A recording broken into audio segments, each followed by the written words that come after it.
నమస్తే నమస్తే. తర్వాత 4 మంత్రం చూద్దాం. ఇది కొద్దిగా ఒక 5 లైన్లు ఉంటుంది. పర్వాలేదు, తేలిగ్గానే ఉంటుంది, చదవగలం. నమస్తే ఆదిత్య త్వమేవ ప్రత్యక్షం కర్మకర్తాసి త్వమేవ ప్రత్యక్షం బ్రహ్మాసి త్వమేవ ప్రత్యక్షం విష్ణురసి త్వమేవ ప్రత్యక్షం రుద్రోసి త్వమేవ ప్రత్యక్షం ఋగసి త్వమేవ ప్రత్యక్షం యజురసి త్వమేవ ప్రత్యక్షం సామాసి త్వమేవ ప్రత్యక్షం అథర్వాసి త్వమేవ సర్వం ఛందోసి. త్వమేవ ప్రత్యక్షం అది అన్నిటికీ వస్తుంది. ఓకేనండి. నిన్న గాయత్రి మంత్రం చెప్పుకున్నాం. గాయత్రి మంత్రం యొక్క విశేషం ఏంటంటే, ఓ సూర్య భగవానుడా, ఓ పరమాత్మ, మేము నీ దివ్య కాంతిని ధ్యానిస్తాం. నీవు మా బుద్ధిని ఉత్తేజితం చేయుగాక. బాహ్య సూర్యుడు మనని తమోగుణం నుంచి ఉత్తేజం కలిగిస్తే, పరమాత్మ మన బుద్ధిని ఉత్తేజితం చేసి శాస్త్రాన్ని, అంటే ఆధ్యాత్మిక శాస్త్రాన్ని, తత్వాన్ని గ్రహించేటట్లు చెయ్యాలి. అది కోరిక. ఈ మంత్రోపాసన కేవలం స్వార్థపూరితమైన కోరికలు తీర్చుకోవటం కోసం కాదు. మన బుద్ధిని ఉత్తేజపరుచుకుంటే ఉన్నతమైన ఆలోచనలు, అలా ఉన్నతంగా ఆలోచిస్తుంటే స్వార్థం తగ్గిపోయి విశాల భావాలు కలుగుతాయి. ఎప్పుడైతే విశాల భావాలు కలిగితే విశాల హృదయం ఏర్పడుతుంది. అలా విశాల హృదయం ఏర్పడి అత్యున్నతమైన స్థితికి చేరుకుంటాం. అంటే మనం నేర్చుకునే జ్ఞానం బుద్ధి సూక్ష్మత కలిగి, ఏకాగ్రమై, చిత్తశుద్ధి కలిగి, బుద్ధి సూక్ష్మత కలిగి నేర్చుకునే శాస్త్రాన్ని మనం ఆచరణలోకి పెట్టుకోగలుగుతాం. బుద్ధి ఉత్తేజితమైతేనే కదా మనకి తత్వం బోధపడేది. కాబట్టి గాయత్రి మంత్రాన్ని పఠించాలి. నా బుద్ధిని ప్రచోదనం చెయ్యి తల్లి అని. ఇవాళ మనం ఇంకొక మంత్రం తెలుసుకుందాం. 3వ మంత్రం. సూర్య ఆత్మా జగతస్తస్తు షశ్చ సూర్యాద్వై ఖల్విమాని భూతాని జాయంతే సూర్యాద్యజ్ఞః పర్జన్యో అన్నమాత్మా. చాలా జాగ్రత్తగా ఇందులోని విషయాలని చక్కగా అవగాహన చేసుకుందాం. మనందరం జీవులన్నీ ఎలా పుట్టాయో ఇందులో చాలా చక్కగా వివరిస్తున్నారు. మార్పులతో కూడిన ప్రపంచం యొక్క మారని తత్వానికి సూర్యుడే ఆత్మ. ప్రపంచం మారుతుంది, కానీ మారని సూర్యుడే ఆత్మ. సూర్యుడి నుంచే నిజంగా ఈ ప్రాణులన్నీ కూడా పుడుతున్నాయి. ఈ ప్రాణులన్నీ ఎక్కడి నుంచి పుడుతున్నాయి? సూర్యుడి నుంచే. సూర్యుడి నుంచి ఏమొస్తుంది? యజ్ఞము, మేఘము, అన్నము, జీవుడు. ఇవన్నీ సూర్యుడి నుంచే వస్తున్నాయి. సూర్యుడి నుంచి ఏమొస్తున్నాయి? యజ్ఞము, మేఘము, అన్నము, జీవుడు. ఇవి ఎలా వస్తున్నాయో వివరించుకుందాం. మారిపోయే జగత్తులో మారకుండా ఉండే తత్వమే ఆత్మ. అదే సూర్యుడు. అదే ఈ జగత్ అంతటికి కూడా ఆధారం. జగత్ ఎప్పుడు మార్పులతో కూడి ఉంటుంది. ఎప్పుడు మారిపోతూనే ఉంటుంది ఈ జగత్తు. అయితే ఏమిటి మారిపోయేది? ఏమిటి మారుతుంది? వాటి ఆకారాలు, దేహాలు. ఆకారం, దేహాలు మారిపోతూ ఉంటాయి. మరి ఆకారాలు, దేహాలు మారిపోయినా వాటిని తయారు చేసిన పంచభూతాలు అవి అలాగే ఉంటాయి. పంచభూతాలు మారవు. పంచభూతాలు అలాగే ఉంటాయి. ఆ పంచభూతాలు కూడా విచ్ఛిన్నమైతే, ఒకవేళ పంచభూతాలు గాని విచ్ఛిన్నమైతే, అప్పుడు వాటిని తయారు చేసే పంచ తన్మాత్రలు.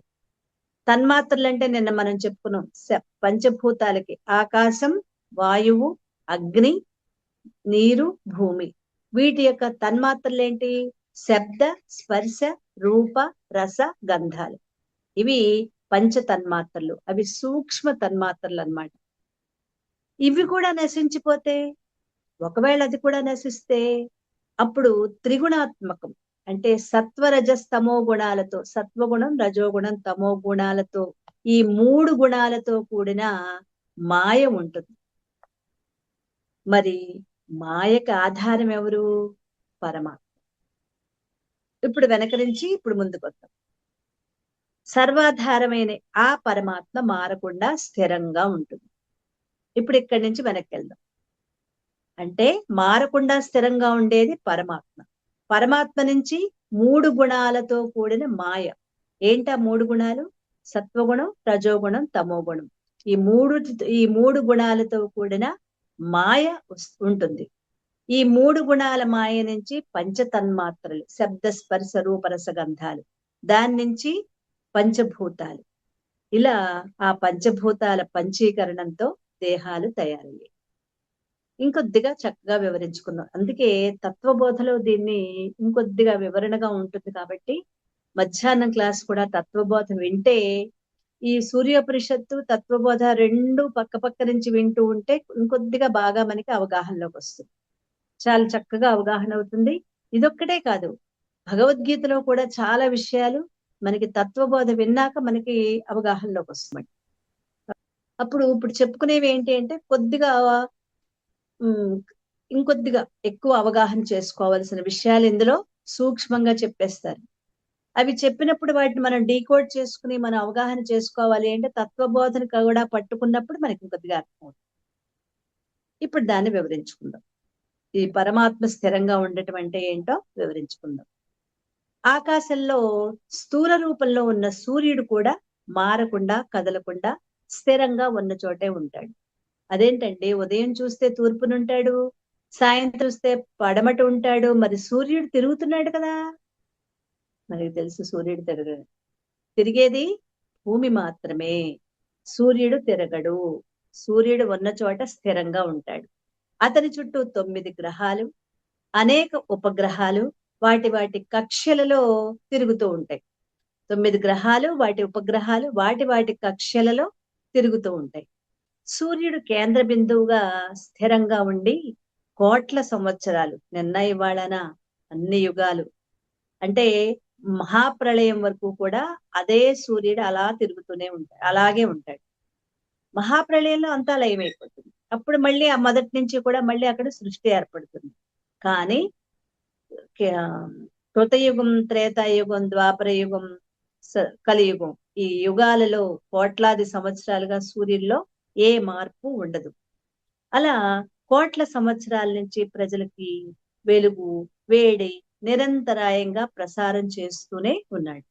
ఈ భూమి మీద ఉన్న ప్రాణులన్నీ అన్నీ కూడా ఆ సూర్యకాంతిని, వేడిని స్వీకరిస్తూ జీవిస్తున్నాయి. సూర్యుని కిరణాల నుంచే మనం విటమిన్లు అంటే D3, మనకి ఇప్పుడు D3 ప్రాబ్లమే కదా అందరికి. ప్రతి ఒక్కళ్ళని ఇప్పుడు డాక్టర్లు ఏం చెప్తున్నారు, D3 వేసుకోండి, వారానికి ఒకటి వేసుకోవాలి, రోజు వేసుకోవాలని చెప్తున్నారా? అవి కూడా ఉన్నది సూర్యుని నుంచి స్వీకరించి పోషించబడుతున్నాం. ఇవన్నీ విటమిన్లు కూడా అందులోనే సూర్యకిరణాలలోనే ఉన్నాయి. ప్రాణులు వస్తూ ఉంటాయి. ఈ భూమి మీదకి ప్రాణులన్నీ కూడా పుడుతూ ఉంటాయి, చస్తూ ఉంటాయి, వస్తూ పోతూ ఉంటాయి. కానీ సూర్యుడు మాత్రం నిరంతరాయంగా అలాగే ఉండి సకల ప్రాణులకి సేవ చేస్తూనే ఉన్నాడు. అన్ని ప్రాణులు 84 లక్షల జీవరాశులకి సేవ చేసేది సూర్యుడే. కనుకనే బాహ్యంగా ఉన్న సూర్యుడు కూడా మారుతూ ఉండే ప్రాణులకి, ఇక్కడ ప్రాణులు మారతాయి కానీ సూర్యుడు మారడు. ప్రాణులు మారుతూ ఉంటామంటే పుడతాయి, ఉంటాయి, నశించిపోతాయి. కానీ ఏ మార్పులు లేని సూర్యుడు.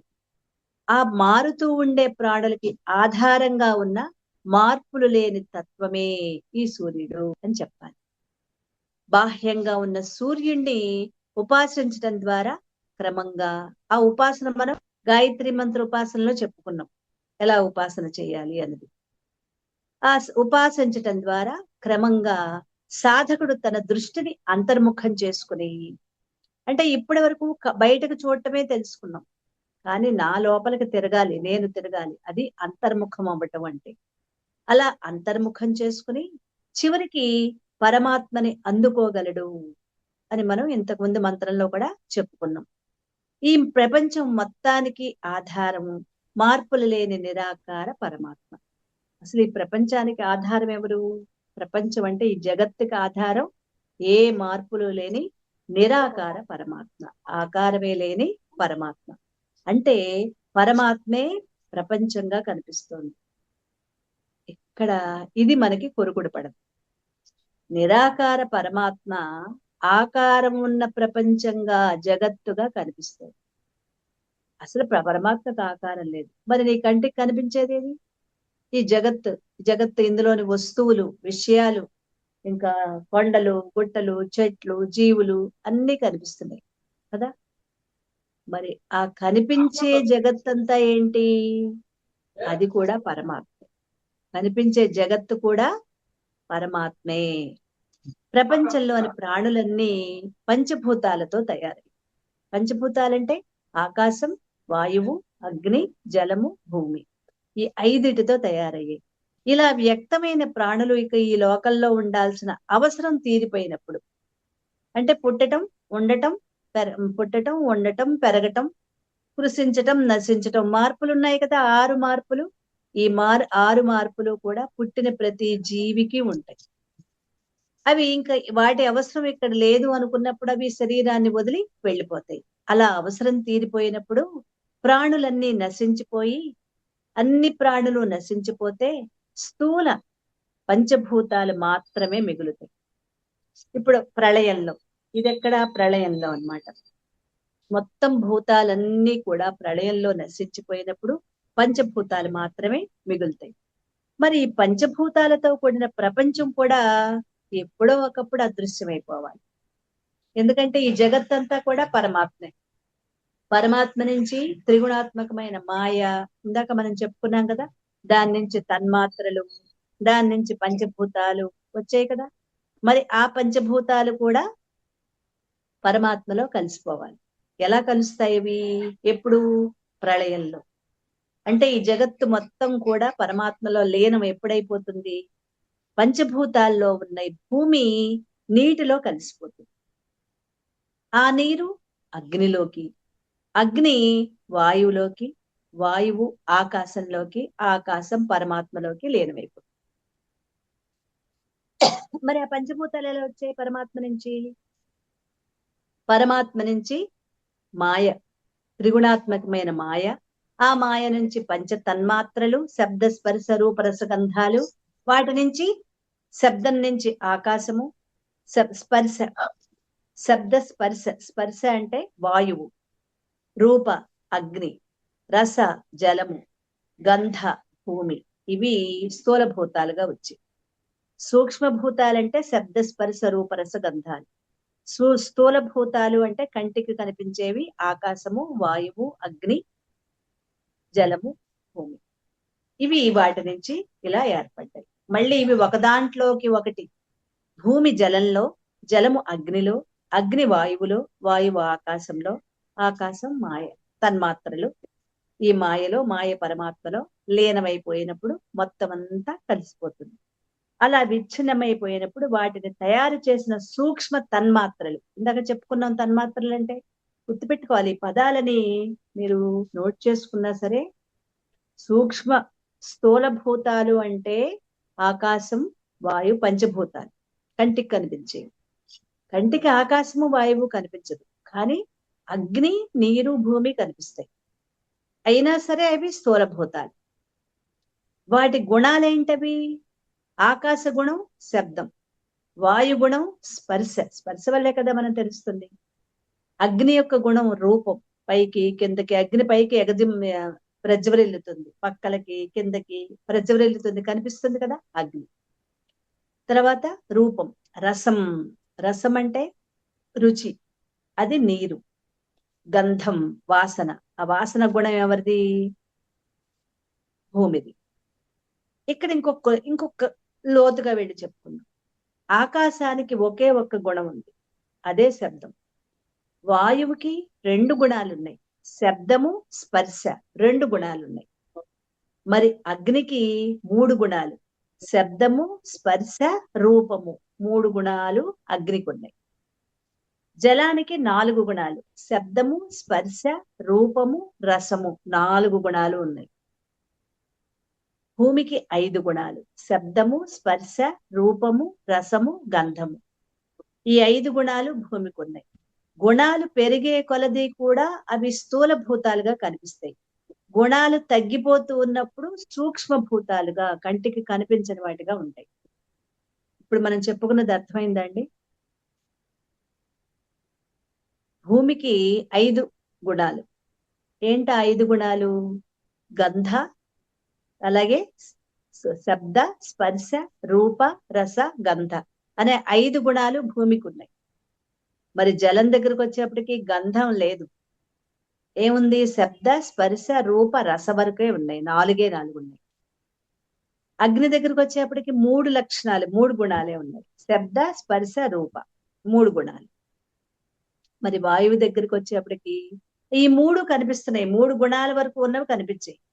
వాయువు కనిపించదు, కంటికి కనిపించదు, కానీ మనకి తెలుస్తూ ఉంటుంది. అదే శబ్దము, స్పర్శ ఈ 2 కూడా వాయువుకు ఉన్నాయి.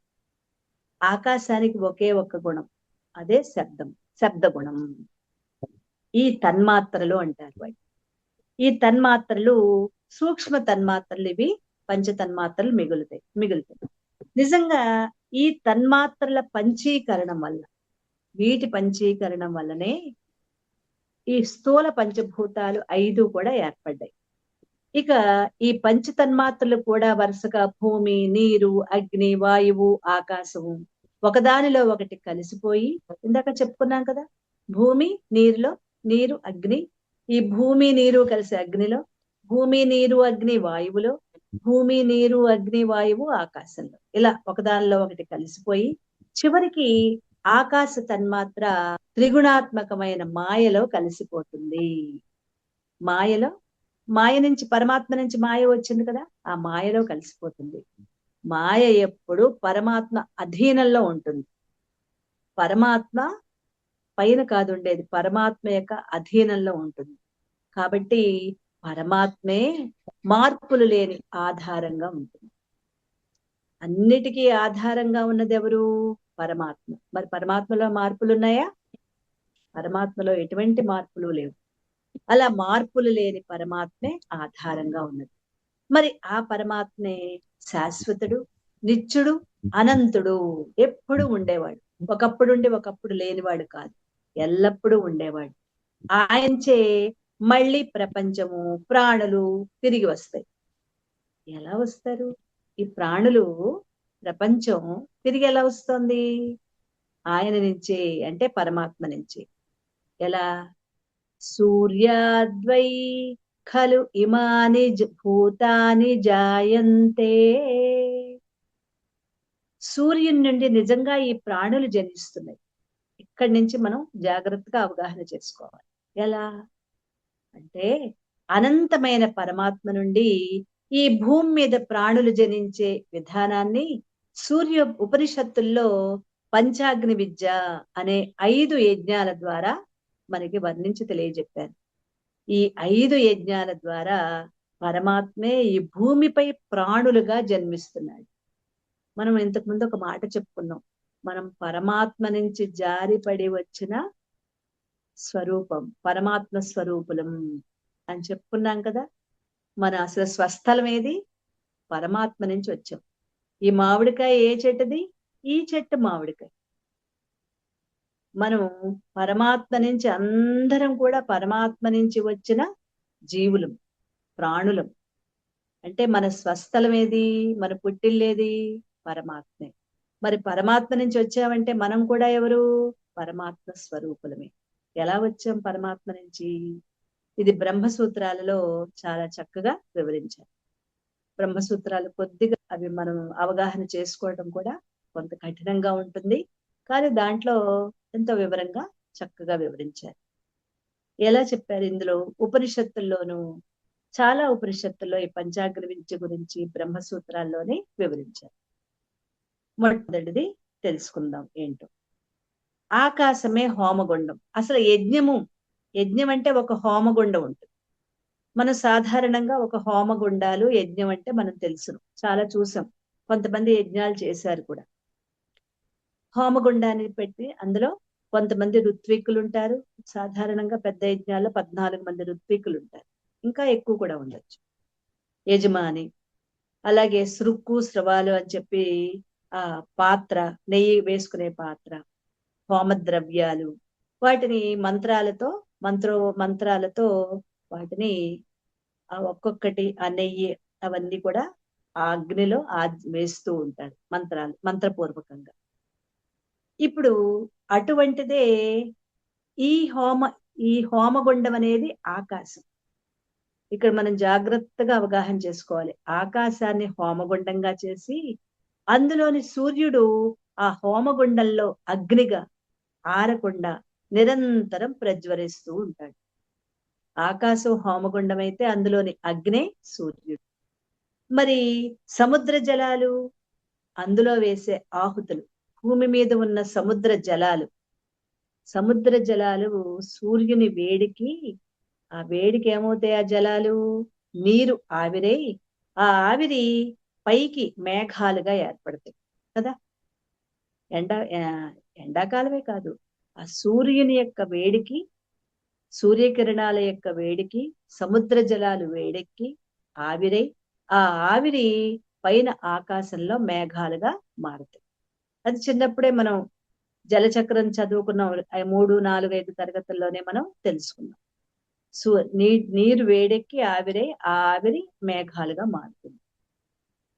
ఇప్పుడు ఆకాశం హోమగుండం, అగ్ని ఎవరు? సూర్యుడు. మరి ఆ హోమగుండంలో వేసే ఆహుతులేంటి? సముద్ర జలాలు, అంటే సముద్రంలోని నీరు. ఇది మొదటి యజ్ఞం. దీనివల్ల ఏమి ఏర్పడతాయి? ఇలా యజ్ఞం జరుగుతూ ఉండటం వల్ల ఏమి ఏర్పడుతున్నాయి? మేఘాలు ఏర్పడుతున్నాయి, మేఘమండలం ఏర్పడుతుంది. ఇలా సూర్యుడు ప్రజ్వలిస్తూ ఉంటే సముద్రంలోని జలాలన్నీ, ఎక్కడెక్కడి జలాలన్నీ వేడెక్కి ఆవిరై ఆకాశం వైపు పయనించి మేఘాలుగా అవి మారతాయి. ఇప్పుడు రెండోది. మొదట మేఘాలు ఎలా ఏర్పడ్డాయో వివరించుకున్నాం. ఇప్పుడు వేడిగా ఉన్న భూమి హోమగుండం. ఇప్పుడు రెండో హోమగుండం ఏది? మొదటి హోమగుండం ఆకాశం. దాంట్లో అగ్ని సూర్యుడు, సముద్ర జలాలు ఆహుతులు. అలా ఆ ఆహుతులు దాంట్లో పడగా వచ్చే ఫలితమే మేఘాలు. ఎంతవరకు అర్థమైందా? 5 యజ్ఞాలు ఉన్నాయి ఇందులో. మొదటి యజ్ఞం ఇప్పుడు చెప్పుకున్నాం మనం, ఆకాశం హోమగుండం అని. అవగాహన అయిందండి? అర్థమైందా? అర్థమైంది ఇంకా మేడం, వివరించుకుందాం. చాలా బాగా అర్థమైంది. రెండవది, ఇప్పుడు భూమి. ఇప్పుడు హోమగుండం ఏది? రెండవ హోమగుండం భూమి. దీంట్లో వేసే విత్తనాలు హోమాగ్ని. మేఘాల ద్వారా వర్షం కురిసి, వర్షం అనే ఆహుతులు భూమి మీద ఉన్న హోమగుండంలో పడతాయి. ఇప్పుడు మేఘాలు ఏర్పడ్డాయి కదా, ఆ మేఘాల నుంచి వర్షం పడుతుంది. భూమి ఒక హోమగుండం అయితే భూమిలో వేసే విత్తనాలు అవి అవే ఆ విత్తనాలే హోమాగ్ని. రెండో యజ్ఞంలో భూమి హోమగుండం, హోమాగ్ని విత్తనాలు. మరి దానికి ఆహుతులేంటి? పైనుంచి పడే మేఘాల నుంచి పడిన వర్షం ఆ హోమగుండంలో పడతాయి.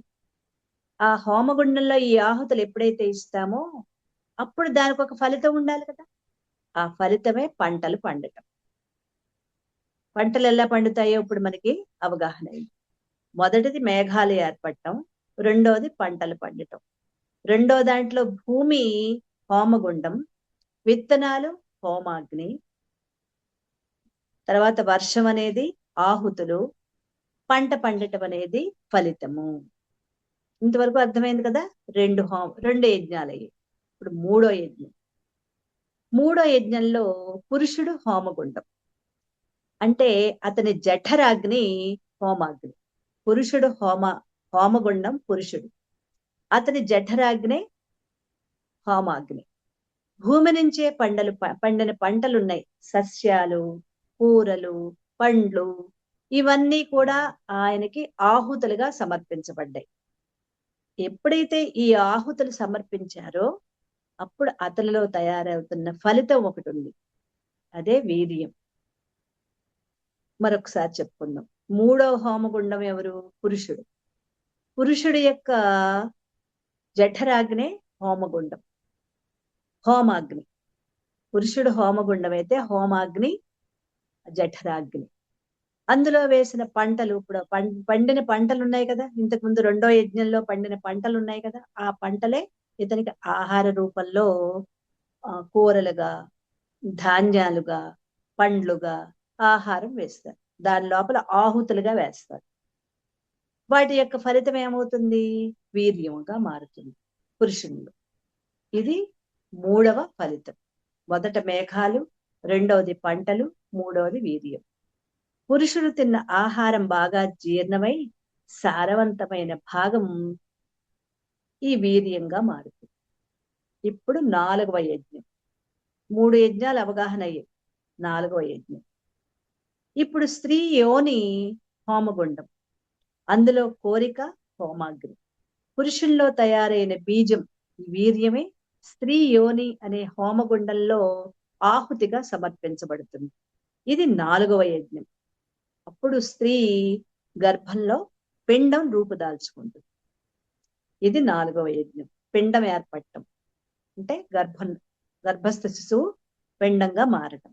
ఇది 4వ యజ్ఞం. ఇప్పుడు స్త్రీ గర్భంలో ఉన్న పిండం అది హోమగుండం. ఒకదానికొకటి హోమగుండాలు ఎలా చెప్తున్నారో మనం అవగాహన చేసుకోవాలి.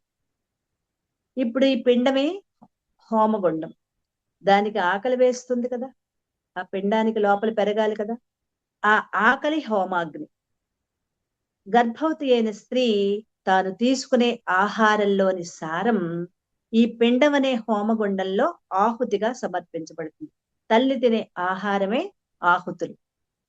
ఇక ఈ ఆహుతులుగా సమర్పించబడి ఈ 5వ యజ్ఞం కారణంగా పిండం పెరిగి దినదిన ప్రవర్ధమానమై 9 నెలలు తల్లి గర్భంలో పెరిగి అన్ని అవయవాలతో కూడిన శిశువుగా తయారై యోని ద్వారం గుండా ప్రసూతి వాయుల చేత బయటికి తోయబడుతుంది.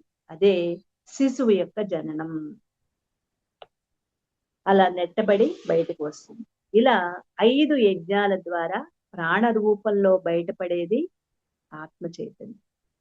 బాహ్యంలో ఉన్న సూర్యుడు ప్రతినిధిగా ఈ యజ్ఞ ప్రక్రియ ప్రారంభమవుతుంది. ఇంతవరకు అర్థమైంది. ఇప్పుడు పర్జన్య అన్న ఆత్మ. ఇలా యజ్ఞం వల్ల జనించిన జీవుడు, ఈ శిశువు, మరో యజ్ఞం జరుగుతుంది. ఇక్కడ ఇంకో యజ్ఞం జరుగుతుంది. అదేంటి? జీవుడి శరీరం యజ్ఞగుండం. ఇప్పుడు జన్మించిన జీవుడు ఉన్నాడు కదా, ఆ జీవుడి శరీరమే యజ్ఞగుండం. కోరికలు అగ్ని, విషయ వస్తువులు ఆహుతులుగా జ్ఞానేంద్రియాల ద్వారా చేరినప్పుడు ఆ ఫలితం విషయ జ్ఞానం కలుగుతుంది. పెరిగి పెద్దవుతూ ఉంటాడు. పెరిగి పెద్దవుతూ ఉన్నప్పుడు తన ఈ శరీరమే హోమగుండం, కోరికలు హోమ అగ్ని. అప్పుడు ఆ కోరికలు హోమాగ్ని అయినప్పుడు బయట ఉన్న అనేక రకాల విషయ వస్తువులన్నీ కూడా అందులో వేస్తూ ఉంటాడు, తెలుసుకుంటాడు. ఆ తెలుసుకున్నవే విషయ జ్ఞానం ఫలితం అన్నమాట. ఈ జ్ఞానాన్ని పొందిన దాన్నే పర్జన్యం అంటారు. ఈ జ్ఞానాన్ని పొందిన జీవుడు తన సుఖ సంతోషాలకి, భోగాలకి అనువుగా అనేక వస్తువులు తయారు చేసుకుంటాడు ఈ జన్మించిన జీవుడు. ఇది పర్జన్యం. అంటే పూర్తిగా సృజించబడేది. పరిజన్యం. పరిజన్యం అన్నా పర్జన్యం అన్నా ఒకటే. అంటే అర్థం ఏంటి? పూర్తిగా సృజించబడేది, తయారైనది అని అర్థం. జీవుడికి అప్పుడు ఆహారం అవుతుంది. ఆ అన్నాన్ని స్వీకరించేది కూడా ఆత్మే. ఆ అన్నాన్ని స్వీకరించేది కూడా ఆత్మే. ఆత్మ చైతన్యం అన్నమాట.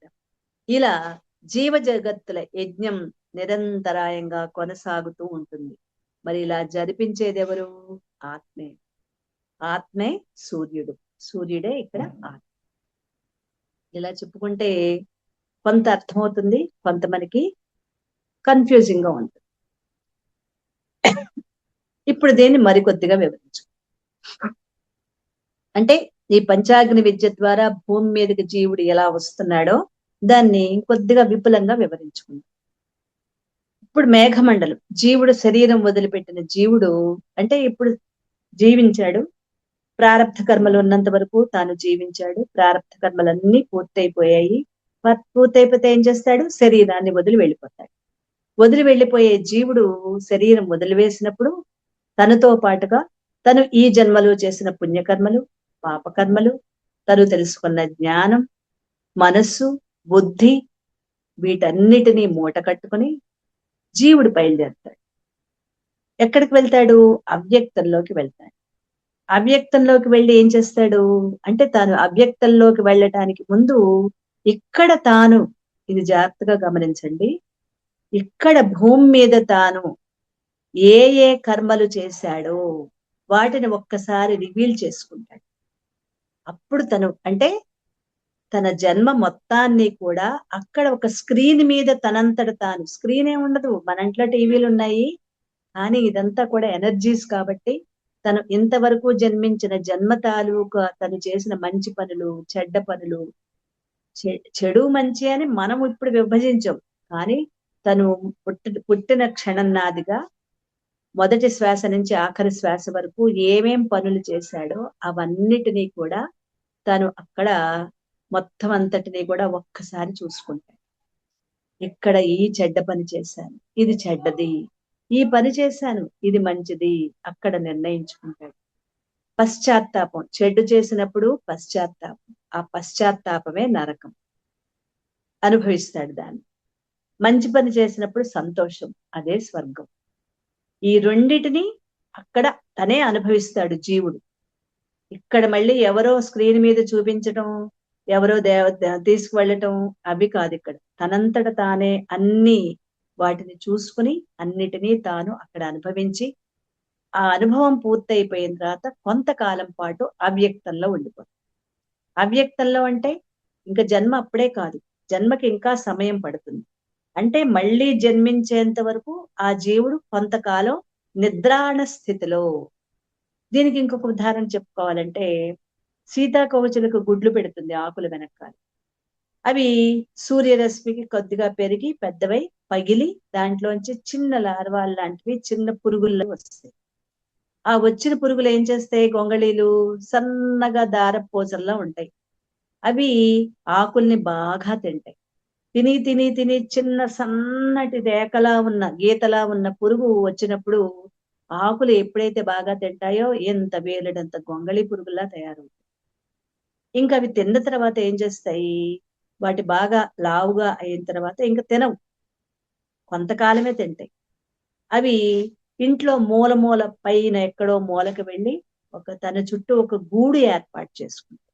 వాటంతట అవే కట్టుకుంటాయి గూళ్ళు, అవి ఎవరూ కట్టవు. గూడు ఏర్పాటు చేసుకుని ఆ లోపలది నిద్రాణ స్థితిలో ఉండిపోతుంది. నిద్రాణ స్థితిలో ఉండిపోయి తన శరీరంలో అప్పుడు మార్పులు వస్తాయి. అలాగే జీవుడు కూడా తను సుఖదుఖాలన్నీ ఈ జన్మలో చేసినవన్నీ తాను చూసుకున్న తర్వాత కొంతకాలం పాటు నిద్రాణ స్థితిలో ఉంటాడు. అదే అవ్యక్తంలో ఉండేది. అక్కడే జరుగుతాయి ఏంటంటే, తర్వాత జన్మకి కావలసిన బ్లూ ప్రింట్ అంతా తయారవుతుంది. అంటే ఇప్పటి వరకు తాను అనేక జన్మలు తీసుకున్నాడు కదా, మానవుడిగా అనేక జన్మలు తీసుకున్నాడు, అనేక కర్మలు చేశాడు. వాటన్నిటినీ కొన్ని ఇక్కడే అనుభవించాడు, కొన్నిటిని సంచిత కర్మల మూటలలో కలిపేసుకున్నాడు. అలా సంచిత కర్మల మూటల్లో కలుపుకున్నవి చాలా పెద్ద పెద్ద పెద్ద మూట అయిపోయాయి. ఎందుకంటే కోట్లాది సంవత్సరాలుగా తనకి ఆ మూటలో వేసుకుంటూనే ఉన్నాడు. అప్పుడు దాన్ని ఏం చేస్తున్నాడు? అందులో సంచిత కర్మల మూటల్లో ఏమున్నాయి? ఎన్నో కర్మలు, కర్మ ఫలాలు, వాసనలు అన్ని అందులోనే ఉన్నాయి. అవి ఇప్పుడు ఏమవుతున్నాయి? తాను అవ్యక్తంలో ఉన్నప్పుడు, అంటే జన్మ తీసుకోవటానికి ముందు బ్లూ ప్రింట్ తయారవుతుంది అనుకున్నాం కదా, అక్కడ ఏమవుతుంది అంటే ఆ సంచిత కర్మల మూటల్లో పక్వానికి వచ్చినవి ఉంటాయి. అంటే ఈ జన్మకి అనుభవించేవి కొన్ని కర్మలే. ఎందుకంటే అందులో ఉన్న కర్మలన్నీ ఒకేసారి ఎవ్వరూ అనుభవించలేరు, చాలా చాలా కష్టం. జన్మ తీసుకున్న మొదటి శ్వాస నుంచి, భూమి మీద పడిన మొదటి శ్వాస నుంచి ఆఖరి శ్వాస వరకు తను ఏ ఏ కర్మలు అనుభవించాలో అవి, అందులో కొన్ని మంచివి, కొన్ని కష్టమైనవి, తను తెచ్చుకున్నవే, తను చేసిన కర్మలే. అందులోవి కొన్ని మంచి కర్మలు, కొన్ని సత్కర్మలు, కొన్ని దుష్కర్మలు కూడా పక్వానికి వచ్చి, ఆ పక్వానికి వచ్చిన కర్మలు ఒక వేరే బ్యాగ్లు. ఇక్కడ బ్యాగ్ అని మనం అంటున్నాం, ఇవన్నీ ఎనర్జీస్. బ్యాగ్ అంటే వేరే. సంచిత కర్మల మూట చాలా చాలా పెద్దది. అవన్నీ మనం ఒకేసారి అనుభవించలేం. అది కొన్ని కోట్ల జన్మలుగా అందులో వేసుకున్నాం. అందులో పక్వానికి వచ్చినవి. పక్వం అంటే ఏమిటి? మనకి జామ చెట్టున చాలా కాయలు కాసాయి. అందులో ఏం జామ చెట్టు వద్దులేండి. జామ చెట్టు అంటే దానికంటే మనకి మామిడి చెట్టు అయితే, మామిడికాయలు అయితే మనం ఇంకొద్దిగా బాగా అవగాహన చేసుకోగలం. ఇప్పుడు వేసవికాలం వస్తుంది కదా, మామిడికాయలు మెల్లగా వస్తుంది. చాలా ఇంకా పూత మొదలైంది, కాయలు కూడా మొదలయ్యాయి. కాబట్టి ఈ మామిడి చెట్టు నిండా మనకు ఒక 5 చెట్లు ఉన్నాయి. మన పొలంలోనూ మన తోటలోనూ 5 చెట్లు ఉన్నాయి. చక్కగా వెనక్కి కాస్తున్నాయి, బాగా కాసి. అందులో ఏం చేస్తాం, బాగా ముదిరినవి ఉంటాయి కదా, పక్వానికి వచ్చేవి. అవన్నీ చెట్టు నుంచి కాయలు కోయించి, 5 చెట్ల నుంచి కాయలు కోయిస్తే ఒక 2000 పైన కాయలు వచ్చాయి. ఆ కాయలన్నీ మనం ఒక్కళ్ళమే తినలేం కదా. అందుకేం చేస్తాం, ఒక గదిలో ఏదో మనం ఒక మూల, ఒక గదిలో ఏం చేస్తామంటే అడుగున గడ్డి పరిచి, ఆవులు గేదెలు తినే గడ్డి, ఎండుగడ్డి ఉంటుంది కదా, ఆ ఎండుగడ్డి పరిచి వీటిని చక్కగా శుభ్రంగా తుడిచి, తుడవకపోతే మళ్ళీ వాటికి సనుంటే అవన్నీ పక్కన తొందరగా పాడైపోతాయి. వాటిని శుభ్రంగా కడగకూడదు. కడగకుండా శుభ్రంగా గుడ్డపెట్టి తుడిచి వాటిని పక్క పక్కన అలా నుంచోబెడతాం. దాన్ని బెడ్ తయారు చేయటం అంటారనమాట. కావు వేయటం అని అంటారు. మళ్ళీ ఆ పరిచేసి దాని పక్క పక్కన పక్కన పక్కన నిలబెట్టి, మళ్ళీ అవంతా నింపేసిన తర్వాత పైన మళ్ళీ గడ్డి పరిచి, మళ్ళీ పైన కొన్ని కాయలు నించోబెట్టి, అలా ఆ గదిలో కావు వేస్తారు. వేసిన తర్వాత దాని మీద గడ్డి పరిచేసి చీకటి గది చెయ్యాలి. అది వెలుతురు రాకూడదు, లైట్ కూడా వెయ్యరు. దాన్ని అలా ఉంచేస్తారు. ఉంచేసిన తర్వాత ఒక 5-6 రోజుల తర్వాత, ఒక వారం తర్వాత అప్పటికి ఏమవుతాయంటే ఘుమఘుమాములు బయటికి, కిటికీలోంచో బయటకు చిన్న వాసన వస్తూ ఉంటాయి. వాసన అంటే సువాసన అన్నమాట. మంచి వాసన వస్తున్నాయి, మామిడి పళ్ళ వాసన. అప్పుడు ఏం చేస్తారు, అందరూ లోపలికి వెళ్ళరు. ఎవరైతే అవన్నీ శుభ్రం చేసి లోపల పెట్టారో ఆ వ్యక్తి లోపలికి వెళ్ళి తలుపు దగ్గరకు వేసి, అక్కడికి చీకటిగానే ఉంటుంది, వేసుకుంటే లైట్ వేసుకుని, అందులో పెట్టిన పళ్ళలో అన్ని పండుతాయా? 2000 కాయ పైన మనం పెట్టిన కాయలన్నీ ఒకేసారి పండిపోతాయా? ఆహా, పండవు. కొన్ని కాయలే పండుతాయి. మరి మిగిలినవి ఇంకొద్దిగా దోరగా, కొద్దిగా పచ్చనంతో అలాగే ఉంటాయి. కొంత పండుతాయి, బాగా పండు. ఇప్పుడు పండిన వాటిని ఏం చేస్తారు, ఒక గంపలో వేసుకుంటారు. పాడైపోయినవి ఏం చేస్తారు, అది ఇంకొక గంపలో వేస్తారు. రెండింటిని తీసుకుని మళ్ళీ వీటిని తీసేసిన వాటి స్థానంలో వీటన్నిటిని చక్కగా పరిచి మళ్ళీ వేసేసి, వాటిని గడ్డి పరిచేసి మూత పెట్టి తలుపు తీసుకుని, ఈ తెచ్చుకున్న తినటానికి యోగ్యతగా ఉన్న పండుని బయటకు తెచ్చుకుంటాం. కుళ్ళిపోయినవి పండుని, కుళ్ళిపోయినవేమో అవతల పడేస్తాము. పండుని తినటానికి పక్వానికి మంచి రంగొచ్చి నిగనిగలాడుతూ మిసమిసలాడుతూ ఉన్న మంచి సువాసనతో ఉన్న మామిడి పళ్ళని మనం బయటికి తీసుకొచ్చి, అవి ఒక ఎన్నున్నాయి, 300 పళ్ళు ఉన్నాయి. ఆ 300 పళ్ళు మన ఇంట్లో మనమే తింటామా? ఏం చేస్తాం? ఏం చేస్తామండి? 300 పళ్ళు మనమే తింటామా? ఎవరికైనా పంచుతామండి. అంటే అవి పక్వానికి వచ్చినవి. కుళ్ళిపోయినవి ఇచ్చామా? కుళ్ళిపోయినవి అవతల పడేసాం. పోనీ పచ్చివి ఇచ్చామా? పచ్చివి కాదు. ఏవి తీసుకున్నాం? పక్వానికి వచ్చినవి. అవే కదా మనం తీసుకున్నాం. వాటిని ఎలా తింటామో, ఇప్పుడు పక్వానికి వచ్చిన కర్మలు అంటే ఇప్పుడు అర్థమైందా? అనుభవించడానికి సిద్ధంగా ఉన్న కర్మలు అవి అందులో ఉంటాయి. అవి ఏవి మనకి తెలియదండి. మనకి ఏవి తెలియదు. మన జన్మకు వచ్చే ముందు కూడా అవేమిటో కూడా మనకి తెలియదు. ఇదంతా ఉపనిషత్తుల సారం. ఉపనిషత్తులో మనకి వీటిని చక్కగా వివరించబడ్డాయి అన్నమాట. ఇలా ఉంటుంది మానవుడు, ఎలా వస్తాడు అని. వాటిని ఎన్ని కర్మలు, మనం 2000 కాయ పెడితే మనకి ఎన్ని వచ్చాయి? 300 పక్వానికి వచ్చిన మామిడికాయలు ఈ రోజు వచ్చాయి, మామిడి పళ్ళు. మిగిలినవన్నీ అందులోనే ఉన్నాయి కదా. అలాగే సంచిత కర్మల మూటలలో ఈ జన్మకి అనుభవించవలసిన కొన్ని కర్మలు, మంచి కర్మలు, చెడు కర్మలు, రెండూ కూడా పక్వానికి వచ్చి అవి ఆ పక్వానికి వచ్చిన దాన్ని మనం పండిన వాటిని ఒక గంపలో వేసుకున్నట్లుగా వాటిని ఒక సంచిలాగా, ఒక సంచి అంటే అది కూడా ఎనర్జీసే అన్నమాట. వాటిని వేరే వేసి ఆ జీవుడు తగిలించుకుని భూమి మీదకి రావాలి. అక్కడికి తల్లి గర్భంలోకి రావాలి. డైరెక్ట్ గా తల్లి గర్భంలోకి వెళ్ళిపోతున్నాడు? లేదు. ఇప్పుడు ఆకాశంలోని మేఘాలను చేరాడు. మనం ఇందాక మొదటి యజ్ఞం చెప్పుకున్నామా? ఆకాశమే హోమగుండం, సూర్యుడు హోమాగ్ని, సముద్ర జలాలు ఆహుతులు, అందులోంచి వచ్చినవి మేఘాలు. ఆ మేఘమండలాన్ని చేరాడు. రెండవ యజ్ఞం ఏంటి? భూమి, భూమి హోమాగ్ని, విత్తనాలు భూమి హోమగుండం, విత్తనాలు హోమాగ్ని. ఆ తర్వాత విత్తనాల తర్వాత దాని మేఘాలు, మేఘాల నుంచి వచ్చే వర్షం ఆహుతులు. ఎప్పుడైతే ఈ ఆహుతులు కూడా భూమిని తడిపాయో అప్పుడు పంటలు పండుతాయి కదా. ఈ పంటలు పండిన తర్వాత అది ఎవరు తినాలి? పురుషుడు హోమగుండం, పురుషుడు హోమగుండం. ఈ ఆహారం హోమాగ్ని, ఇవే కదా మనం చెప్పుకున్నాం. పురుషుడు హోమగుండం, జఠరాగ్ని హోమాగ్ని. ఈ పండిన పంటలు ఆహారం ఆహుతులు. ఆ ఆహుతులు లోపల వేసినప్పుడు అతనిలో దాని ఫలితంగా సమర్పించిన తర్వాత దాని తిన్న ఫలితంగా జీర్ణమై సారవంతమైన వీర్యంగా తయారవుతుంది. అది స్త్రీ శరీరం, స్త్రీ యోని హోమగుండం అయితే, కోరికలు హోమాగ్ని అయితే, ఈ వీర్యం ఆహుతులుగా సమర్పించబడినప్పుడు అప్పుడు తను గర్భస్థ శిశువుగా అక్కడ ఫలితం గర్భస్థ శిశువు ఏర్పడతాడు.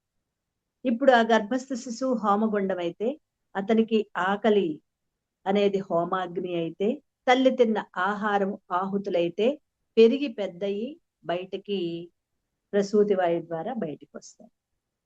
ఇదే మనం చెప్పుకున్నాం, దీన్ని వివరించుకుంటున్నాం.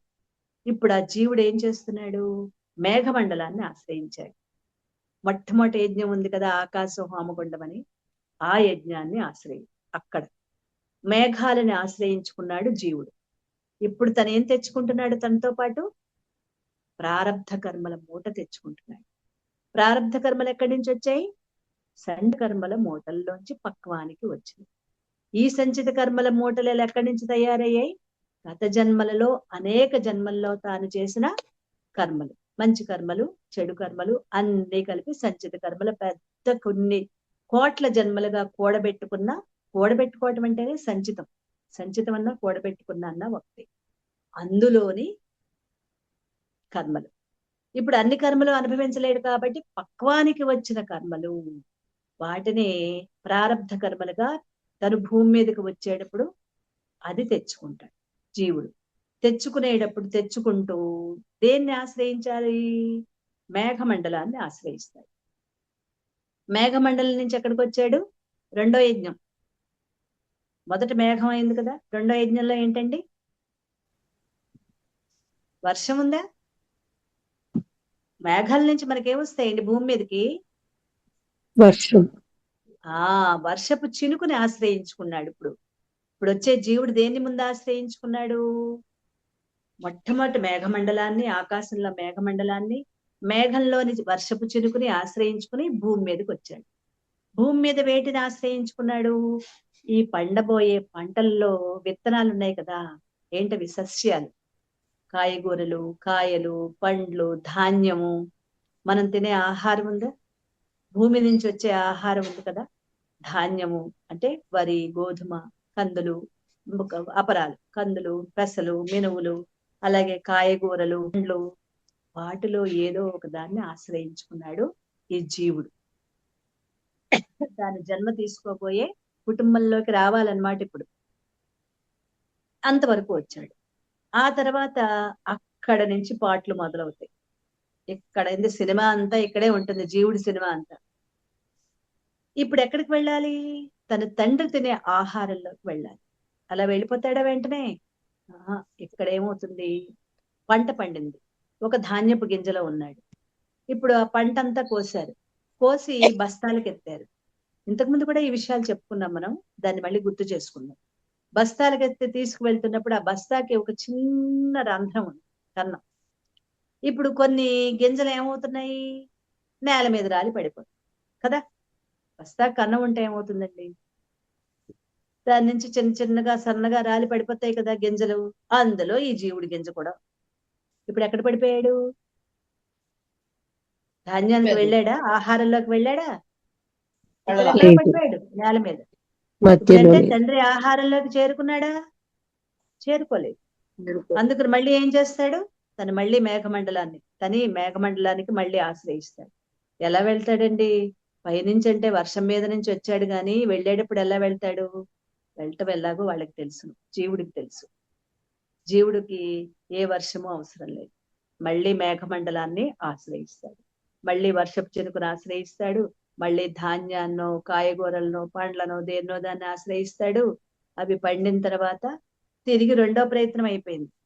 ఇప్పుడు అవి ఇంకా పెరిగే దశలోనే మేకలేవో లేకపోతే ఆవులో తినేసి, ఇప్పుడు ఏమైంది, ఆవు కడుపులోకి వెళ్ళిపోయాయి.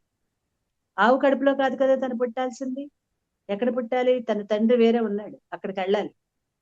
ఇప్పుడు తను తెచ్చుకున్న కర్మలన్నిటినీ తను అనుభవించాలి అంటే ఆ కుటుంబంలోకి వెళ్ళాలి. ఆవు మలమూత్రాల నుంచి బయటకు వచ్చేస్తాడు, మళ్ళీ భూమి మీదకి వచ్చేసాడు. భూమి నుంచి మళ్ళీ ఇంకో ప్రయత్నం, మేఘమండలం, వర్షం, మళ్ళీ భూమి మీదకి సస్యాలు. ఇప్పుడు మళ్ళీ ఇంకొక ప్రయత్నం, ఈసారి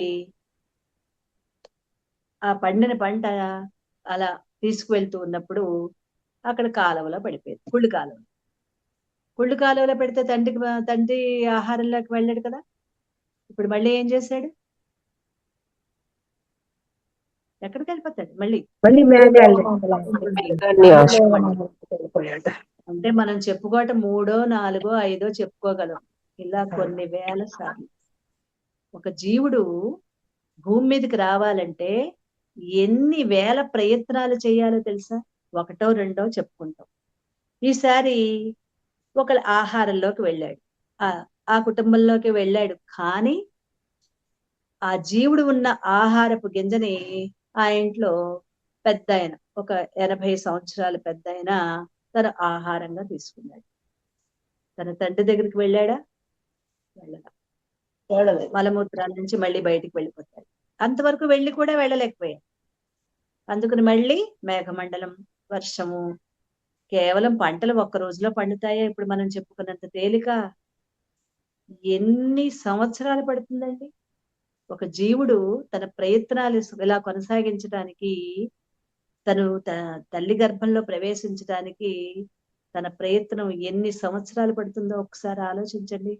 ఒక జీవుడు తల్లి గర్భం నుంచి బయటకు రావాలి అంటే కొన్ని సంవత్సరాల పాటు పడుతుంది.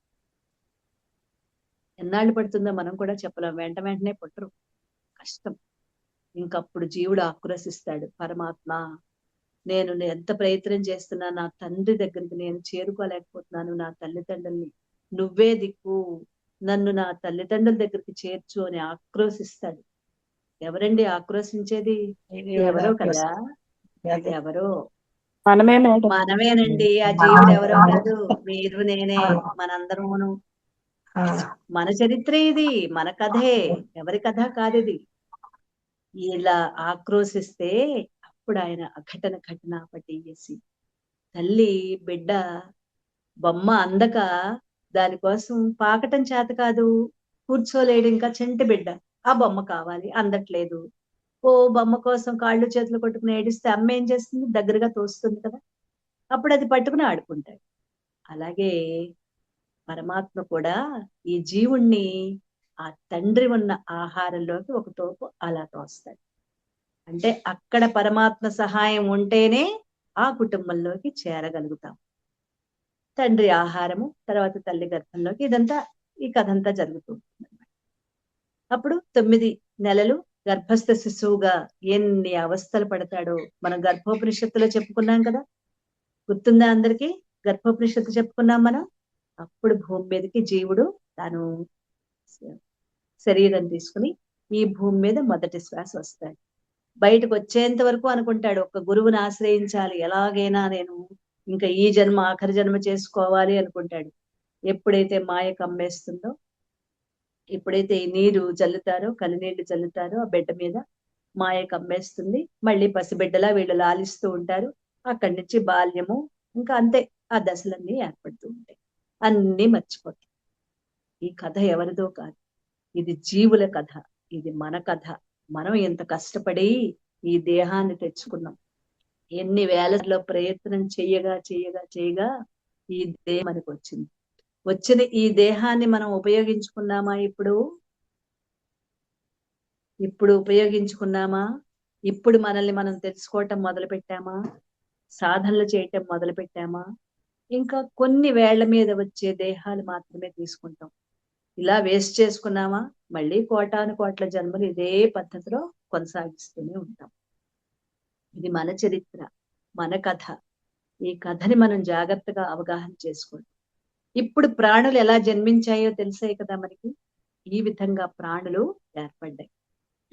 ప్రాణులు ఏర్పడి ఈ విషయాలని ఏర్పడిన తర్వాత ఈ జీవుడి శరీరం యజ్ఞగుండం అయితే, కోరికలు అగ్ని అయితే, విషయ వస్తువులు ఆహుతులుగా జ్ఞానేంద్రియాల ద్వారా, జ్ఞానేంద్రియాల గురించి చెప్పుకున్నాం, బయటికి తిరుగుతాయి, అవి మనసుకు చేరవేస్తాయి, మనస్సు బుద్ధితో చెప్తుంది, అప్పుడు విశ్లేషణ చేసి వాటిని దేహానికి కర్మ అవి అందిస్తాయి అన్నమాట. అలా చేస్తూ మనం ఈ పర్జన్యం జీవుడికి ఈ ఇవన్నిటినీ కూడా ఆహారంగా, ఆహారం అంటే అన్ని తినేవే కాదు, ఆహారంగా అంటే తాను తెలుసుకునే తత్వంగా తయారవుతుంది. ఇలా తీసుకున్నది ఆత్మ. ఇలా జీవ జగత్తుల యజ్ఞం నిరంతరాయంగా కొనసాగుతూనే ఉంటుంది. ఇలా జరిపించేది ఆత్మ చైతన్యం. అదే ఆ ఆత్మే సూర్యుడు. దీనికి మీ దగ్గర అందరి దగ్గర బుక్స్ ఉన్నాయండి, నోట్స్ ఉన్నాయా? వివరంగా తెలుసుకోవడానికి మీకు అందరికి పంచాగ్ని విద్య అని పెట్టుకుని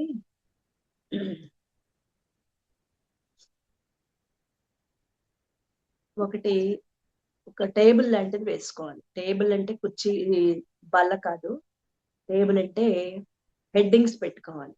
ఎన్ని హెడ్డింగ్స్ అంటే పైన 4 హెడ్డింగ్స్ ఉంటాయి, 5.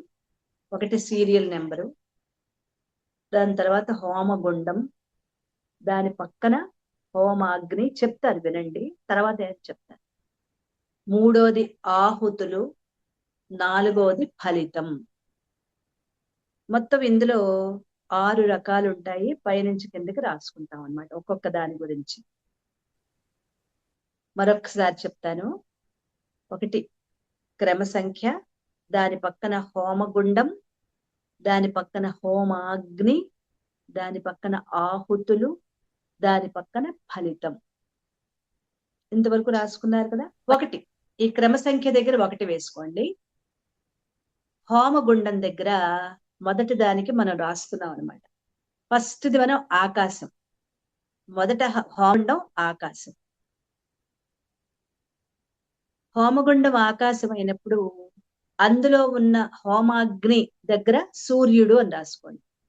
హోమగుండం కింద ఆకాశం రాసుకున్నాం కదా, హోమాగ్ని దగ్గర సూర్యుడు. ఆహుతుల దగ్గర దాని ఎదురుకుండా రాసుకుంటాం సముద్ర జలాలు. ఇలా అడ్డంగా రాస్తున్నాం కదా, ఆహుతులు కింద సముద్ర జలాలు. అప్పుడు ఫలితం ఏమైంది? ఫలితం కింద మేఘాలుగా ఏర్పడ్డాయి. మేఘాలు మరొకసారి చదువుతాను, మీరు రాసుకుంది ఎలా రాసుకున్నారో చూడండి. 1 ఆకాశం.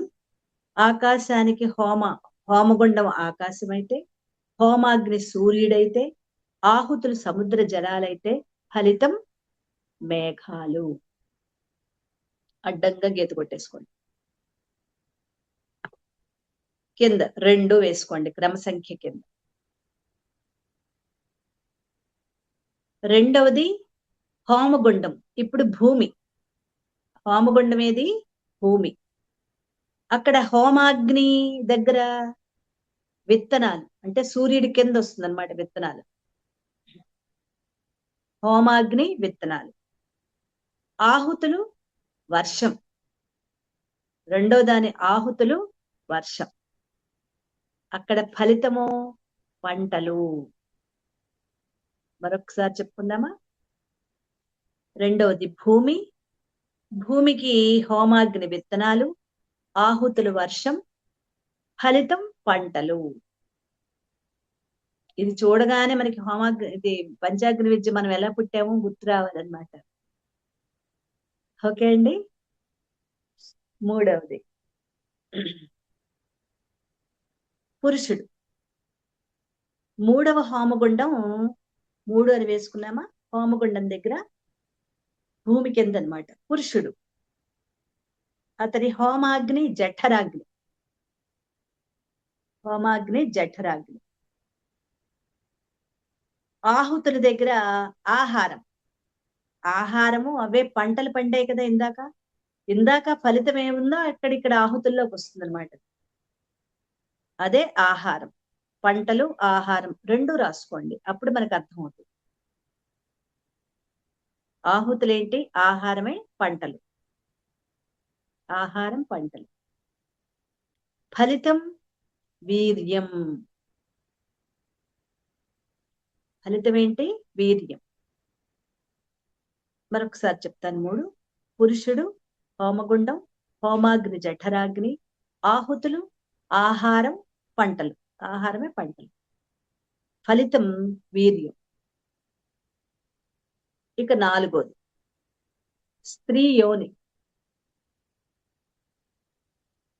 హోమగుండం దగ్గర స్త్రీ యోని, హోమాగ్ని కోరిక, ఆహుతులు వీర్యం, ఫలితం పిండం. ఫలితం పిండం. మరొకసారి హోమగుండం స్త్రీ యోని, హోమాగ్ని కోరిక, ఆహుతులు వీర్యం, ఫలితం పిండం. 5. ఐదోది ఇప్పుడు హోమగుండం పిండం. హోమగుండమే పిండం. హోమాగ్ని ఆకలి, ఆహుతులు ఆహారంలోని సారం.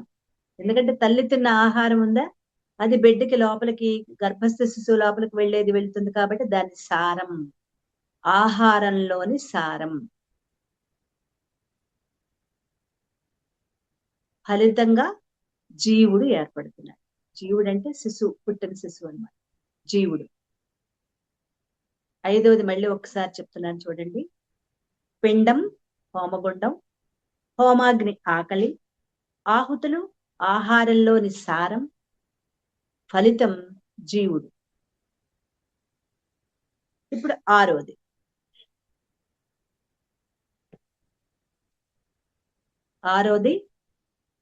జీవుడి శరీరం. ఇప్పుడు జీవుడిగా వచ్చాం కదా మనం.